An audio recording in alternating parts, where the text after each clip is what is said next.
What do you got for Aki's A-list, which you got right now? Tyler, what do you got? All right, you guys are out at Hallis Hall, taking in a little bit of training camp earlier today. What would you guys say was your biggest takeaway from today's camp? Is again the offense being up and down. That splash plays here and there, like a good cannonball, but you wait for a good cannonball, and most of the other people jumping into the pool don't provide the good splash. And most of the time it was inconsistent, and the defense being well ahead of the offense, Yes. and Caleb having a lot of work to do. I would say I'd echo what you just described. I think it was an uneven performance from the offense, and the defense is ahead of the offense, as you would expect. This is a defense that has been together significantly longer. It's an offense with a lot of new faces in the huddle. So there are going to be some bumps along the road. But that, I will say this, though, on a positive note, one of my other thoughts, Tyler, was they did stay on the field for a good period of time. They were out there for a while. The tempo of practice I thought was good, and there was some physicality. So I have noticed it did look a little bit different than what we saw last year at this time.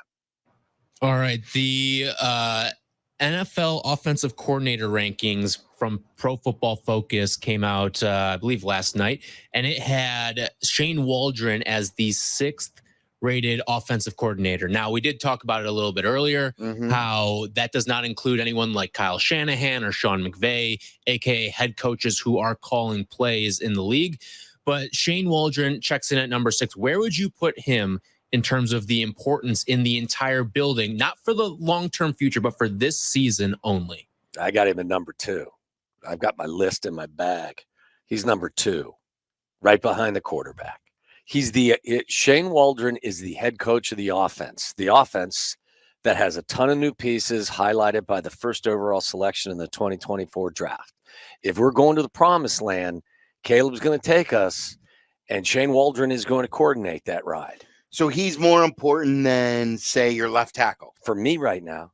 Listen, I've got a strange brain, but if in my list of important people for the 2024 season, the quarterback is 1. The guy developing the quarterback is 2.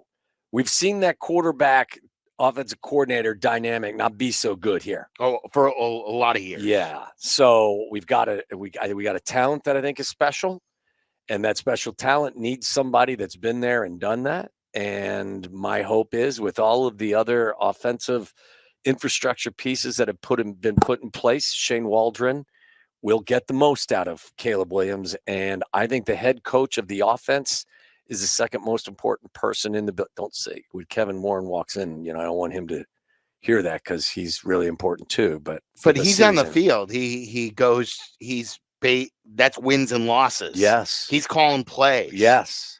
No, and I agree, because I want there to be growth here. I want the quarterback and the OC to go hand in hand. Don't you want to fawn all over Shane Waldron the way that the Texans fans fawn all over Bobby Slowick Jr.? Yeah, and if you lose him because of that, so be it. But if it's in 2 years from now, give me 2. That means Caleb Williams developed. That means the offense is humming.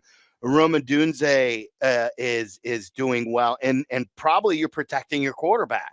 You think that the Detroit Lions and Jared Goff he's playing well? I mean, he's an accomplished quarterback, but he's got Ben Johnson in his corner.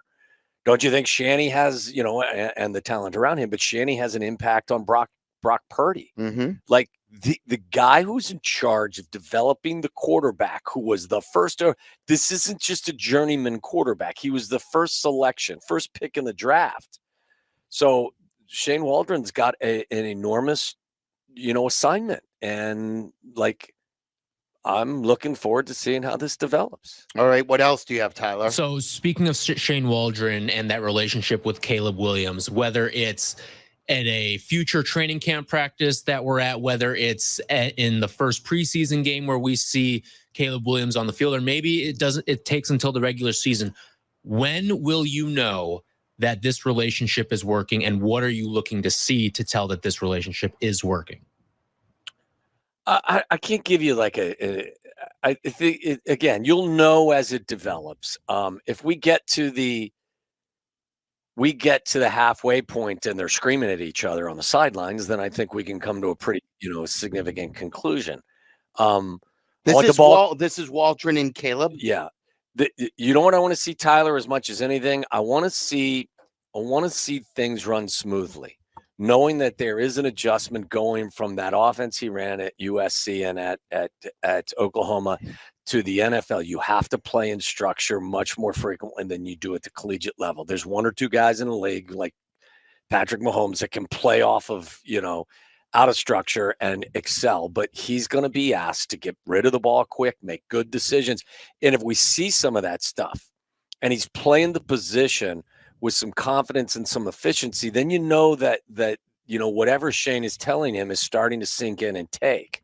But if we're watching him run around and run into sacks and hold on to the ball too long and fumble and do stuff like that, then we know that, this thing hasn't gotten off to a good start. I may surprise you. I'm going to go, it's got to be over a year.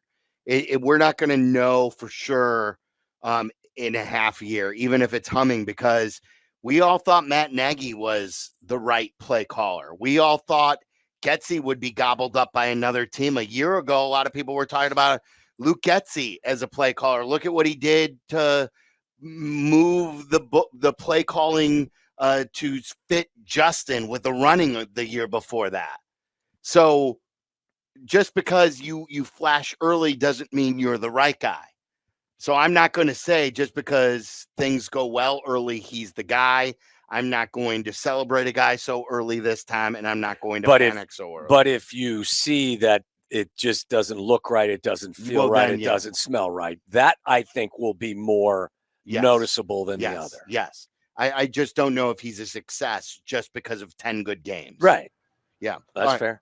All right. Albert Breer earlier today said that if he were the Bears, he'd pick up the phone and call the Patriots about Matthew Judon and that he'd be a really good fit with Matt Eberflus's defense. I ask you guys, will Ryan Poles between now and the start of the regular season make a bigger move than we saw either baseball executive in town make at the trade deadline?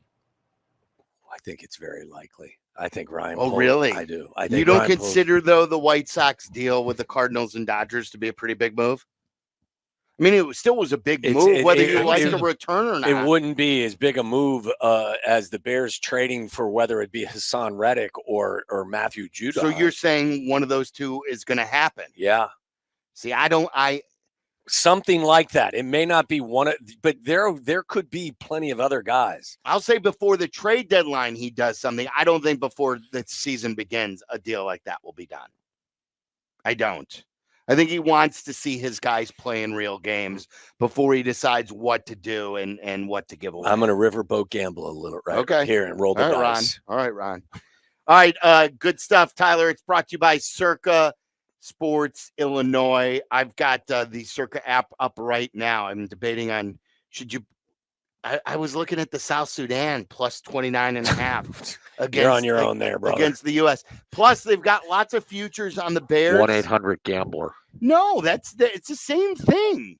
It's the same as playing any game. It's a spread. Why do you hate America, Silvy? I don't. Yes, it does, Mellor. Good call. I the U.S. can win by 20, and I can like my money. Go USA.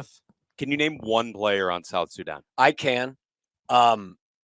Luol Deng's son, who's got the same last name, and I forget his first name. Does Luol Deng have a son old enough on the South Sudan? I know he's funded the team.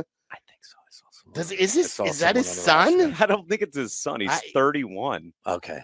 No, Luol Deng's not 31. The person on this team that Waddle thought was his son. Yeah, I looked at their roster to see if there was any NBA players that I recognized, and there weren't. I saw was there's one guy who is actually, I don't know if he still is, but last year on the Lakers. He was in the Bulls system. Carlik Jones, who was pretty good in college. Carlik Jones. Like most of these guys on the South Sudan are second generation from there, whose parents were from there and now live in the United States.